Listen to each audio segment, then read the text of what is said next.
Hello and welcome. My name is Stefan Poschik from CHC Corporate Health Consulting, and you are listening to the newest show of the CHC Expert Interview. And today I have a really interesting interview partner, and he's going to tell us how he helps other small business owners become successful, and also how he changed a lot in the lending business. So very welcome, Joe. Let's introduce yourself and tell the audience, who are you? What are you doing? Awesome. Thank you, Stefan, for having me. And yeah, my name is Joe Camberato. The company I founded is called National Business Capital. You can check it out at nationalbusinesscapital.com. And we started back in 2007. And since then, we've secured over $1 billion in financing for small business owners all across the United States and all 50 states. Which started off as a very, just helping one small business owner at a time, has now really grown to be an amazing company, a #1 top workplace here in Long Island. And we've invested a lot of money into technology to streamline and speed up the process, digitalize the application, secure bank connections so you don't have to, fiddle around with paperwork. And very simply, as an owner, you literally apply in one place on our website, and then through great technology and even more greater people, we help match you to the right form of financing for your business. So we have over 75 lenders now on our platform. So when you apply, depending on a number of things about your business, your credit profile, your industry type, where you're located, how long you've been in business, how much revenue you're doing, and then more importantly, how much money you're looking for, and the need of what you're looking for, we'll match you to that right lender. And we do everything from SBA loans to lines of credit, to small business term loans, to equipment financing, to AR lines and inventory financing. So we really do just about everything. And financing is changing, and especially with obviously what's happened with COVID, all the lenders have readjusted their guidelines, and those guidelines are changing constantly. So as a business owner, a lot of times, businesses that are in hyper growth mode are not the best fits with banks, because banks can't move fast enough with their growth. So there's a lot of other lenders out there that are private lenders, but very big institutions. And typically all the lenders that we work with are, just really business focused, including our SBA lenders. We work with some of the nation's leading non-bank SBA lenders. And all that means is they just focus on business and funding, and not checking and savings and all the other products that banks are interested in. So when someone comes to us, they're usually in growth mode and they need to scale fast. But today there's so many lending options out there. The fintech world has exploded, and as a business owner, you can really wind up shopping around from lender to lender to lender, and it can be extremely frustrating and time consuming. So we just take away that frustration and the guessing, and we match you to the right lender fast. So you can stay focused on what you do best, and that's grow and build your business. That's really awesome. Thank you for this introduction, Joe. And I really want to know more about this in the next questions. But first of all, I was at your LinkedIn profile before we started the interview, and you have a really interesting statement. So your passion is helping small businesses grow, really helping them grow. So what do you mean with the second part of this sentence, really helping them grow? Well, it's a really great question. I've had the privilege to work with so many owners across the country. And, I started this business from nothing out of my spare bedroom in 2007, and have gone through all the challenges that every business goes through in scaling and growing their business, and have had to learn things the hard way. I've also had the privilege of having some great entrepreneurs and mentors in my life. And I've also been a part of great organizations, such as like YPO, Young Presidents Organization, and I've really done a lot of things outside of my business that have helped me grow inside of my business. And what I mean by that statement is some of these customers have become long-term relationships. Yes, we've helped them get financing, but they've become friendships. And we're all dealing with the same struggles. Like, I'm constantly looking to grow and improve my business, and so are my customers. So there's a lot of shared experiences that I can share from my journey in growing the company. And I also get to speak with owners all across the country in all different industries, and really get to hear in real time what's happening and what people are doing. So, in some of the relationships and customers that we help over the years, besides just helping them get financing, a lot of times you wind up having like strategy conversations, and a lot of times people will share those challenges. And I really love understanding those challenges in business. It's like a chess game. I really love playing chess, and I love, solving problems. So when customers come to us and, they've got challenges, sometimes, financing, I found that, financing sometimes helps solve certain problems. And a lot of times business owners think like, hey, I just need to bring in more customers.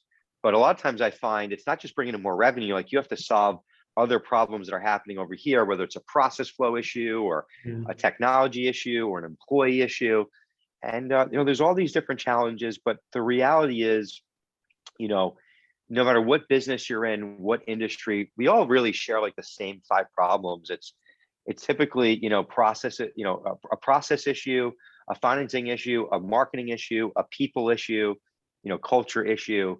And usually once we, identify what that is, it can really help people move forward. So that's really what I mean by that. I just enjoy helping owners talk through, their challenges and sharing experiences in order to help them, get to the next level. That's really awesome and already so valuable information. So thank you for that already. So you talked about these different challenges a lot of small business owners have. So how do you know as a small business owner, should I grow organically from my own revenue, or should I get a loan, or should I get an investor to really scale faster or speed the process? That's an excellent question. And it really is, that question really comes down to the individual, and I found that there's not, blanket answers to some of those questions that fit everybody. It really comes down to you as the owner. Like, what are you up for? Where are you looking to be? What's going to make you happy? Some owners are, happy making their current income and they've kind of figured it out. And if they just kind of keep going along, they can kind of, secure that income and grow it, single digitly per year, and life is good. And they want more of a lifestyle business. Some people, want to do more, make more, and have freedom, right? So are you scaling, and selling, or are you scaling and putting people in place and going to be able to buy back some time? So it really just depends on the owner. The one thing I can say is that business is moving so quickly today, and things are changing so fast that it's like you either got to like commit to being, a lifestyle business and just be slow and steady and keep things really lean and mean, or you really have to like go be all in, and you got to scale and move fast, because technologies and things and marketing, like all these things are moving so quickly. So if you want to grow, you want to do more, you want to make more, then you got to move fast, because if not, your competition is. And in order to move fast, right, you're going to, utilize financing or money, and it's going to be in 2 ways. You're going to go raise equity, whether it's institutional or friends and family, or you're going to borrow money and take out some sort of a loan or debt, right? Yeah. So, and both of those ways have, and then some people say, well, should I raise equity or should I borrow money? Well, it just kind of depends on what you're looking to do and what you're looking to accomplish. If you can borrow money and get to where you need to go, then, it makes sense. Don't give up the equity. But sometimes, if you've got this great idea and, you really need to pull in the right partners in order to help see it through, or, a loan's just not possible where you're at in order to get there, you have to raise equity, then you got to go raise equity. But, the main thing is if you're really looking to grow and build a great company, and you're really focused on, I guess, being financially secure, you have to move fast in today's market, and growing organically. For most businesses, you're just not going to be able to move fast enough. So you got to look at a debt and or equity option. Awesome. That's really interesting. So you also write in your LinkedIn profile, and I know from your story that you grew your company, so you scaled your company without giving equity away. Is this right? Yes, I did. Okay. Yep. And, How? and you know, You just decided you do not want to give equity away, or did you find a really, really cool way to scale fast enough that you can build and generate enough revenue that you were able to scale? yeah, you can, looking back now, I can kind of argue, you know, what I did was a great move. And then, there's times that, maybe, I should have looked at bringing a strategic equity partner. I would have been able to grow faster, but more importantly, bringing a strategic that maybe could have even helped fuel some of that growth. Like, and what I mean by that is maybe they were involved in some sort of a, business that could have drove things to my business. So, but I made that conscious decision not to. I wasn't sure exactly the direction of where I wanted to go with the company, just yet. So I didn't want to, make that move without knowing exactly, where I wanted to go with business. And as I was growing and scaling the business, I was learning. But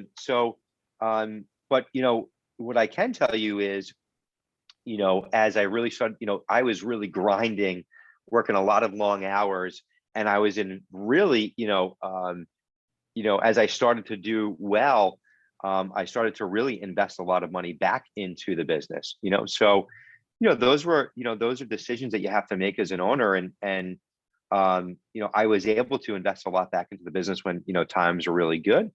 For some people, they don't want to do that, or they need the money for other things. So, it's, and by doing that, like there was times where, I could have, decided to, personally do a lot more things where that stuff got put in the back seat, and I use that money to reinvest back in the business. So there was a lot of patience, involved in that process. And I see a lot of people, as soon as they start making money, they want to go blow it everywhere and spend it everywhere. I consciously did not do that, but you got to have a lot of discipline and a lot of patience. And that's not, for everyone. And in today's world, everyone wants everything yesterday. I don't think social media helps with that. Of course, that's right. That's so true. Everyone sees end results. No one sees all the work that's happening. Of course, nobody wants to look behind the scenes and see what is necessary to achieve these great results. Yeah. Yeah, I mean, there's plenty of times and plenty of years where I could have went out and bought that bigger house. I could have went out and bought, a sports car, and I decided to not, and reinvest it back in the business. Some people can't handle that. But 100% it pays off in the long run. So most people sacrifice the really big success. What I see, that they just bought a sports car or a new house or expensive travel and stuff like that, and yeah, they never ever gets to the finish line or to the really big payoff. Correct. The other thing too is a lot of business owners, and I think this really goes overlooked, is you constantly have to be investing outside of your business. And whether it's in like the public stock market, 401k, real estate, you don't want to do too many things that take up your time, especially in the beginning when building your business. So even if it's just putting it in to like, low cost index funds, or 401k, I'm not a financial advisor. I'm not giving investing advice here, but you got to, constantly pull money out of your business and put it into other things to diversify yourself, and have other things that are making you money when you're sleeping. And that's something that I've always focused on as I've grown the company, was making sure that I was constantly not saving, investing. And it doesn't have to be in private companies or private deals. Like it could just be in the public markets. And when you look at the public stock market over the last 10 years, if you're doing that, you could have done very well and diversified yourself out of your own company. I think that's really important. Okay, that's really interesting. So we don't have so much time left for the interview, but you are we talked so much about scaling and about different possibilities about scaling. If somebody comes to you, and I know you are also doing coaching for business owners, and they say, hey, I want to scale my business, I want to scale my service, my company, where should they start? Where can they start? How can they start to really scale their companies? Yeah, it's a great question. I think the biggest thing is, where do you want to go with the business? What is that ultimate goal? Mm-hmm. And don't, it's good to look far out and think really big, but what's reality? Like, what can you accomplish in, this year? but also being realistic of the time it takes to do things. I think people underestimate how long it takes. So, when I look at the company, I look at like, what can I do in the next 5 and 10 years? But immediately, if I was going to go scale a company, so many people just try and drive in more customers, and they think more customers equals revenue. But a lot of times, most businesses are not ready to scale, and they're not ready to handle those additional customers. So the first thing that I would do if I was looking over a business is I'd want to understand what's working right now. So okay, what's working? So how do I do more of that? But more importantly, if I go and do more of that, whatever's working, how do my processes and systems look? And so many businesses don't really have a process for, how they onboard a customer, how they offboard a customer, how they onboard an employee, how they offboard an employee. So really, like, getting those systems and processes in place before you go and scale. Because I use this analogy: if you build a house, you can build this beautiful house, right? And then if you don't, if you like ignore the plumbing, and then you go and you turn on all the faucets in this beautiful home, right? There's going to be water spilling out everywhere. So you really want to get your plumbing in place before you turn the faucet on. And I think that's super important. And sometimes, processes don't need to be this fancy thing. Sometimes it's just a matter of your team knowing like who's doing what. Some of the best books that I've read that have helped with that have been the E-Myth Revisited by Michael Gerber, and another great book called Traction by Gino Wickman. I think if you're just getting started, the E-Myth kind of comes first. And as you're scaling and building teams, then you would want to read Traction. You definitely read both right now, but those kind of help give an understanding of what I'm talking about there. And it's a matter of putting processes and people in place before you really turn those faucets on. That's really awesome, Joe. I could go on and on and on. So I really thank you so much. I really thank you so much for this very, very interesting insights and all the valuable information you just gave us. So if somebody wants to connect with you and reach out to you or learn more about your services, where can they find you? How can they connect with you? Yeah, sure. So you can, to check out my company, you can go to nationalbusinesscapital.com. And if you want to follow me, you can follow me at Grow by Joe on YouTube, on LinkedIn, on Instagram. On my YouTube, I'm constantly putting videos out there, and also on my LinkedIn as well. That's perfect. We will definitely tag you also when we launch this video, and we're also going to put all the contact informations in the posts too. So thanks again, Joe. Thank you so much. I really appreciate your time, and I wish you all the luck and all the success for the future and for all the small business owners you are supporting on such a great scale. Thank you. Well, thank you, Stefan, and right back at you. I wish you nothing but success as well. Keep growing and keep doing what you're doing. Thanks.